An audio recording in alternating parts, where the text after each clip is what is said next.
often meet Val and Bobby in Sainsbury's, never Tesco, i.e. Sainsbury's. Anyway, Bobby and Val are in one week, and Bobby picks up a tray of Stella and puts it in the trolley.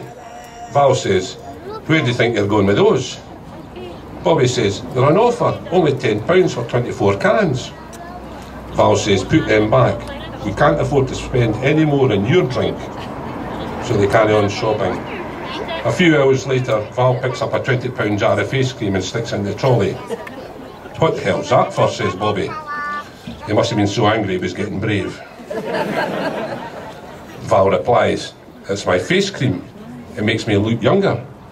Bobby says, "So does 24 cans of Stella, and it's half the bloody price."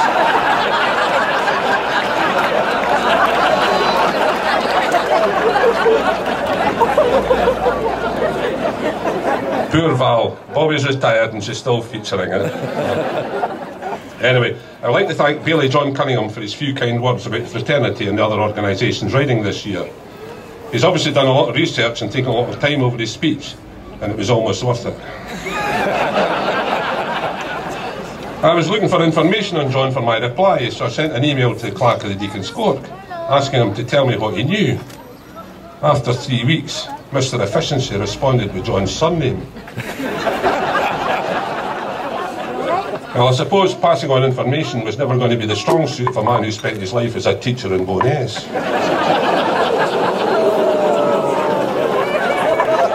What? Teaching Bowness, is that an oxymoron? Or just lots of morons? Going back to John. You didn't think I was finished, did you? I found out John apparently worked for a while as an undertaker before becoming a chef. Let's hope he's turned the oven down a bit. John, as you've heard, is famed for his storytelling and his 28 handicap, and is well known as a wit and shanker. I'm sorry, that was a very old joke, I know. But as they say in the adverts, you're worth it. Speaking of old jokes, Graham Old started a job for me last year, and I'm just wondering when he's coming back to finish it.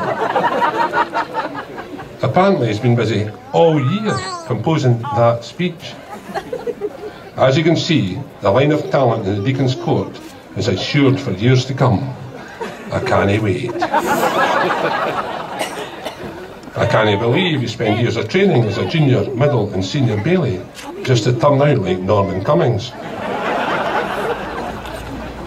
Well, I don't suppose you get a tan like that overnight. An alcoholic tan, that is. A self-made man before the financial crisis, Norman's business is now in tatters. So no change there then. Now, I'm not saying Norman's old, but he can remember the days when the cooperative dairy float was a horse-drawn cart, when the old store was for the doctors as now. You can see him nodding. He used to deliver milk, butter, cheese, orange juice and the like to Norman's door. And from that day to this, Norman has always wondered what part of the queue gives you orange juice. Now, what was I saying? Oh aye, Norman's coupon. Well, if Norman's face is a good colour, what about Gibbo's hair? Grayson 2 million or what? Mind you, it takes years off of him. He could easily pass for a man of 70. I was speaking to Jim Carlin on Platform 3 the other week, and let's face it, not many people do. A lawyer and a referee, he must have thought, I can't get any more unpopular taking up refereeing, but he did. Anyway, Jim was telling me that Deacons Court were making a special effort to bring in some really good speakers this year, but they started looking a bit late and had to settle for Gibbo.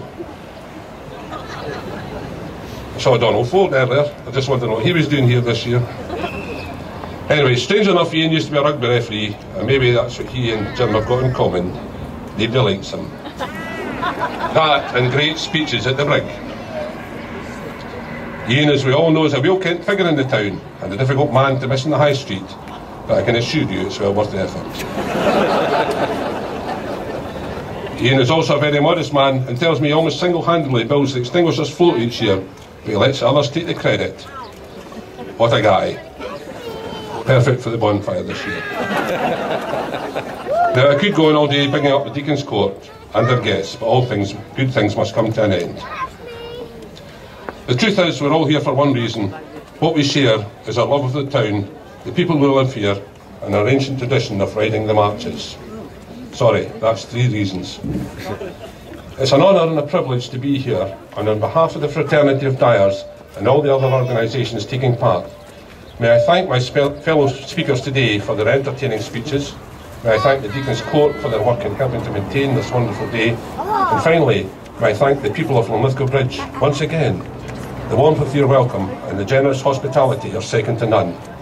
Lang may your limbs reek. Please all join me in a toast to the brig. Long live the brig, long live the marches. Yay!